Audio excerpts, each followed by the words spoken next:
Alors bonjour, vous êtes en face d'une XM. Une XM qui bénéficie de quelques avantages, puisqu'elle a 400 000 km, enfin le moteur là, a 400 000 km, et elle a de l'hydrogène-oxygène. Alors déjà, vous avez ici en dessous le kit, qu'on voit ici, là, qui dépasse un peu, là, derrière les tuyaux. Vous avez ensuite donc cette montée d'hydrogène-oxygène ici dans ce bulleur. Et cet hydrogène-oxygène est amené ici par ce tuyau, là, jusqu'à la connexion ici, qu'on voit là, dans la gaine d'air avant turbo et après le filtre à air. Voilà. Donc ça, c'est déjà la première chose. Je veux dire aussi que j'ai mis ce bobinage là qui marche sur 12 volts et qui est censé magnétiser l'hydrogène-oxygène. D'ailleurs, le magnétisme, c'est un monde qu'on est en train de découvrir. Je crois que le World Trade Center a découvert ce monde aussi, ce monde du magnétisme. Bon, là je vais m'arrêter. Donc ici vous avez un bobinage qui crée un champ magnétique sur l'hydrogène-oxygène. Il paraît que ça fait quelque chose, mais je ne suis pas du tout étonné car le magnétisme, c'est quelque chose qu'on ne connaît absolument pas et qui a un très fort pouvoir sur les éléments. Donc, on va continuer avec le magnétisme et avec la deuxième chose de cette voiture, c'est que vous avez là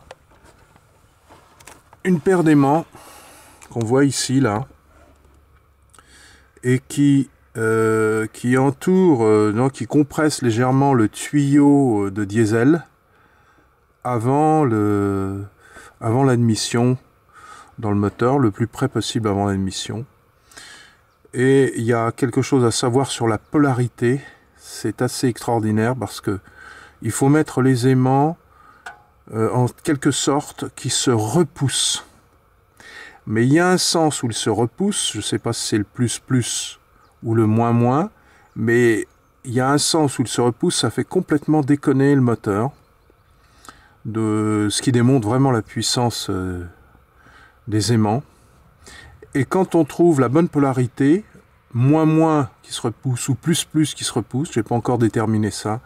Quand vous trouvez la bonne polarité, le moteur, il est vraiment formidable. Enfin, le turbo marche impeccable, la puissance. Et je vais lier d'ailleurs un petit texte à ces expériences que j'ai faites sur le magnétisme, sur le diesel, mais c'est pareil sur l'essence. Hein. Ça fait la même chose. Voilà. Donc ça, c'est la deuxième chose.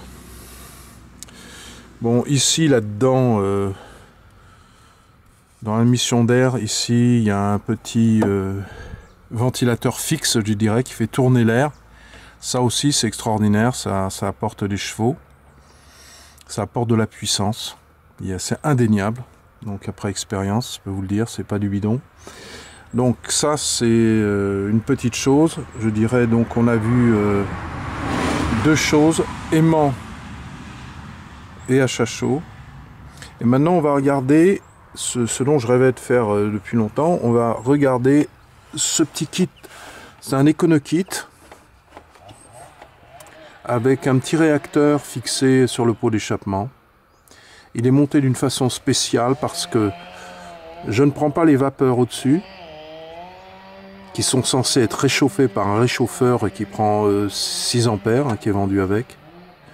Mais je prends l'eau qui est en bas, voilà, j'ai fait un trou là, donc l'eau va circuler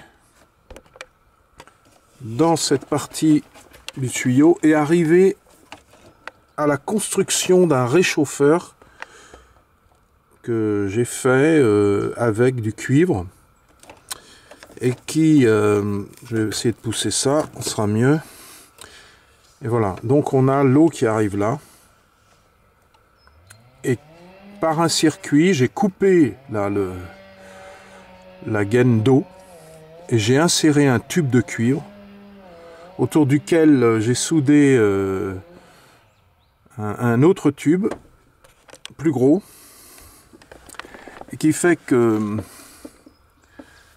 j'ai fait 2 circuits en fait, 3 circuits. Il y a le circuit d'eau qui passe au milieu et il y a les 2 circuits ici diesel parce que je réchauffe le diesel aussi avant qu'il soit injecté et je réchauffe l'eau aussi. Donc l'eau elle stagne à peu près là et comme ça monte à disons 70, 90, ça dépend. On a un très bon réchauffeur sans utiliser d'ampères du tout et qui s'en va après donc vers l'Econokit, le